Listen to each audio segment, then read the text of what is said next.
know, history surrounds us here in the Upper Peninsula, and some of that comes right from the Teal Lake area in Negaunee. This morning, Ansley Watson is at Teal Lake to explain more about that. Good morning, Ansley.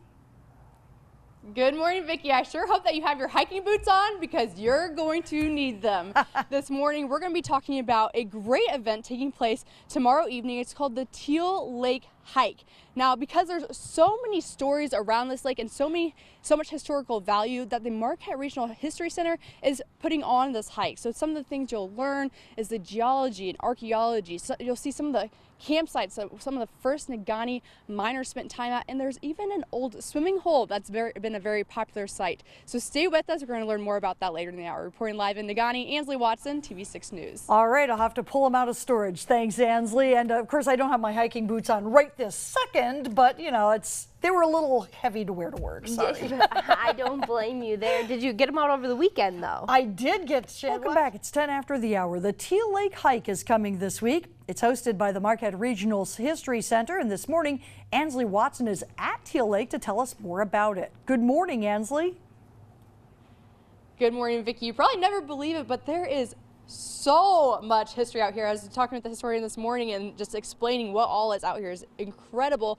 But joining me this morning is Jim Paquette, and you are the president on the board of trustees for the Regional Center, History Regional Center. Good morning. Good morning. How are you doing? Good. So this is the second time this hike Teal Lake has kind of occurred, right? Right. Yeah, we did it last year, and we sold out, and so that's why we decided to do it again this year. Was because we had so many people on the waiting list. Ordinarily, we may have gone to a different location for our annual hike, but because we had so many people that wanted to see go to Teal Lake hike, that we decided to do it again, and that's what we'll be doing tomorrow. So. Yeah, and because of that, I think the hike tomorrow is probably even sold out. Correct? Yeah, it'll be sold out definitely. Yeah, so. Yeah, so for those who can't go and probably really wanted to, explain how this hike occurs and kind of what people would learn. Well, this hike, the Marquette Regional History Center has done other hikes.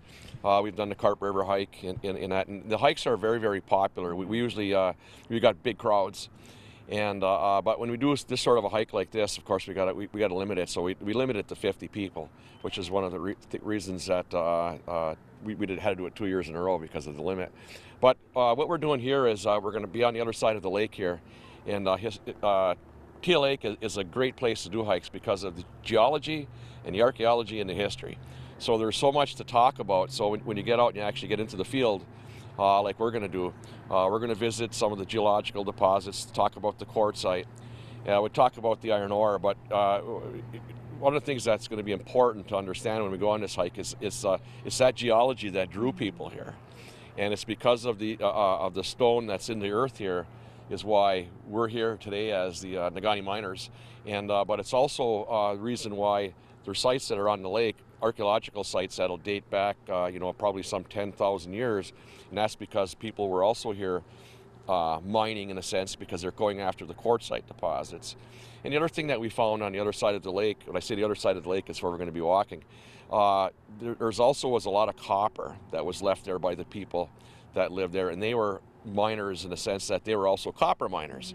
So you had this here in Negaunee on the Teal Lake hike. You got this thousands of years of history of people who were here because they mined, whether it be copper, quartzite, iron ore, and so on. So it makes it kind of cool when you go over to these places and you actually sit on these sites where people were actually lived, and you can go back in time in a sense, and that's what makes it kind of fun. Is to go back in time on these walks, and the things are nice and close, but people don't realize that this stuff is like right here. That this, that the archaeological sites are here, and that this history is here. So I think that's what people want to know those things, and it's so they become the walks themselves are popular because we share that information with people. So. Well, Jim, I know there's a couple other sites that are very popular too that we're going to speak about when we come back, so stay with us. Okay. Reporting live in Negaunee, Ansley Watson, TV6 News. All right, thank you very much, Ansley. And this morning you can see she's just got a little bit of a jacket on. It's not too bad in the weather out there. No, really not too bad. There's a unique event coming up, Hike Teal Lake. It lets you learn more about the history around this lake in the Negaunee-Ishpeming area. Ansley Watson is there this morning telling us more about what you'll learn. Good morning, Ansley.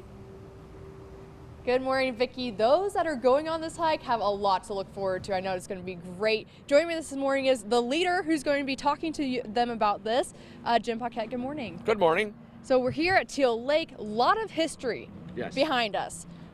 Name some of the main points that you'll be talking to the people going on this hike. Well, as far as things that I like to talk about and where we're going to be visiting is we're going to go to the site of where we made the very first discovery of ancient campsites here in Negaunee on Teal Lake, and we're going to go right to that very spot where I made that discovery back in 1984. And I know people have seen photos of it, but most people have never been there. And for a long time, we sort of kept it a secret. But now we're going to bring people there and we show them, So that's kind of a neat thing to see, and to actually stand on an ancient campsite where people lived thousands of years ago, and to understand how long ago that was, and learn a little bit about those people. That's kind of a fun thing to do. We're also going to head out towards the old swimming hole, Swede. And there's a lot of people here in Negaunee, older people like me, remember that place. That for years you weren't allowed to swim here in Teal Lake, and now people were standing here in this really nice beach area where hundreds of people come every day to swim. But for years and years you weren't allowed to swim in this lake. But that didn't stop us from swimming in this lake. And so where we went to the other side of the lake over here, and there's a beautiful spot, and we're going to visit that spot. And today they call it, we call it Swede because of a diving platform that was built there. And it was actually my wife's older brother was one of those responsible, for building that. He always bragged about that. So that's one of the places we're going to go, and it was to people, like I say, that lived here in Negaunee, it was a special place because that's where we swam. Let's go back to the excavation sites. Yeah. You said that there's artifacts all over the place around there. You can find. There's still things that lay about, because in a lot of the artifacts, when we call them artifacts, aren't things that ordinarily people may recognize as human artifacts. People would recognize arrowheads and nice things like that, but for the most part, what you're going to see on the side of the lake, and there's a lot of things there, is a lot of the debris, the chipping. When you're making stone tools, and when you're actually going after the quartzite deposits over here to get the stone to make your stone tools, you're busting things up, and that stuff's just flying around, and it litters the surface over there in areas, and also their campfires. Again, off the end of some of these points over here, the ground is just layered with what they call fire-cracked rock from ancient hearths. And we want to point that out to people too, that when you think of evidence of ancient peoples living here, it isn't just these great fine stone tools. It's a lot of other things. In fact, it's mostly other things that tell you that people lived there for thousands of years. And we've got good examples of that over here on the back of the lake. Well, Jim, thank you so much for informing us on what these people are going to learn tomorrow evening. I'm sure it's going to be a great hike. A lot of history here. It's going to be fun. Thank you so much for this. Reporting live in Negaunee, Ansley Watson, and we'll be back with more of your TV6 Morning News after the break.